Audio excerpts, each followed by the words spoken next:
Hitler proves that free will does exist. Because, people who don't believe that free will exists, they believe that people are not responsible, ultimately, for their own choices, for their own actions. If you think that, then, well, doesn't it kind of follow that Adolf Hitler wasn't really responsible for his own actions? Because there's people out there who think that ultimately no wrongdoer can ever truly be held accountable. No crime can ever truly be the fault of the perpetrator because, well, that person is just operating according to their neurochemical balance. Like they're just the slaves to biology, and and so you can't really hold them accountable. You can't really blame them because it's all just they're just a product of their environment, and they're not ultimately in control of their own choices, in their own lives. I think there's a alarming number of people who think like that, and if you think that, then it follows that the worst people, in human history, whoever you might think that is, and I'm just using Hitler as an example because that's kind of the go-to. That's who people tend to think of in the mainstream consciousness as like being the ultimate evil, as being sort of the modern day Satan and all that. Then, well, Hitler was a man. Hitler was a human being, and if these other human beings, like just ordinary day-to-day murderers, unexceptional monsters, I guess you could say, like the people who just who commit murders, robberies, rapes, all that kind of thing, but they're not there's nothing really special about them. If you think those people are just the victims of their own flawed upbringing or their own chemical imbalances, if you think they're just victims of this or that, then I think it's only fair, like why I think you have to ask yourself the question, why is Hitler so much different? What makes Hitler so special? Why was he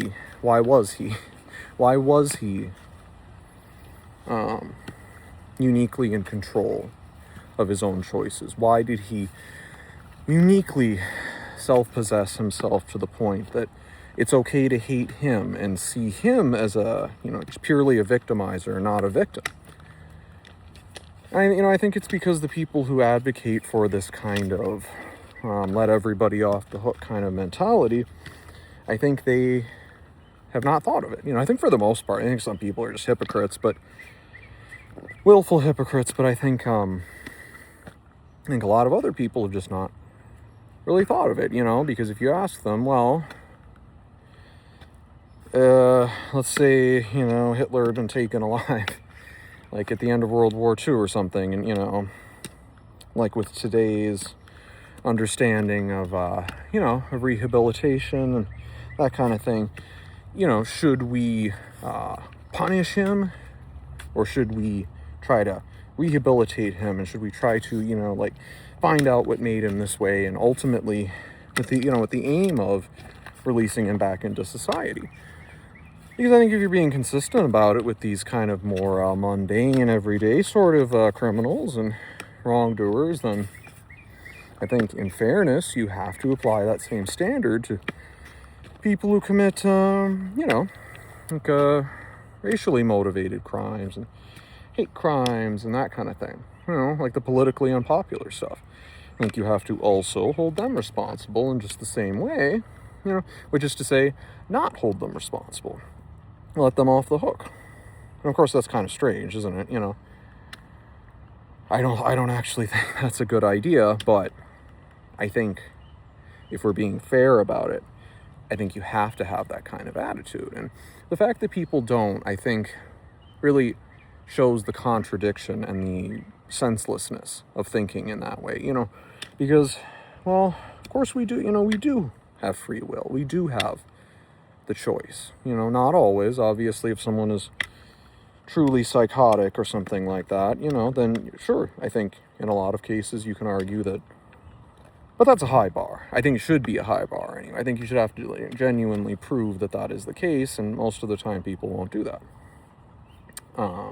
So yeah, I think people want to let people off the hook for kind of, you know, just for murder and things like that. They're fine with letting people off the hook for that, but when it comes to something that really appalls them, you know, like hate crimes and, you know, racially motivated crimes, I guess like gender-based crimes and things like that, well, you know, then it's a whole different ball of wax, isn't it? And people don't want to forgive that. They don't want to be understanding of things like that. And it's like, well, why not? I mean, aren't these people just as much not in control of themselves as, you know, as someone who commits a senseless but ordinary murder on a train or on a bus or something like that? You know, someone who just stabs somebody. You know, if someone like that is not truly in control of his actions, then, you know, why should we not apply that same standard to someone who does it for overtly politically incorrect reasons? You know, I think the same standard, if we're going to be fair, if we're going to be decent people, I think the same standard has to be applied. And if it's not, then we have to ask ourselves, well, why not? Why isn't the same standard being applied?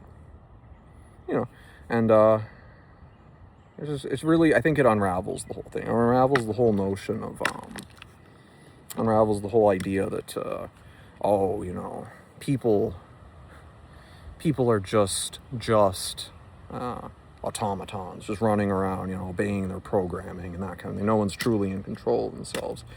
People are, for the most part, very much in control of themselves, to varying degrees, of course, because, you know, some people never really develop finely honed self-control, but that in and of itself is also a choice, and that is also a use of free will, because, you know, developing your self-control is also, you know, something that you choose to do. It's the path that you choose to set down on, and if you don't do that, then that is also one's own responsibility. That is also your fault if you don't do it.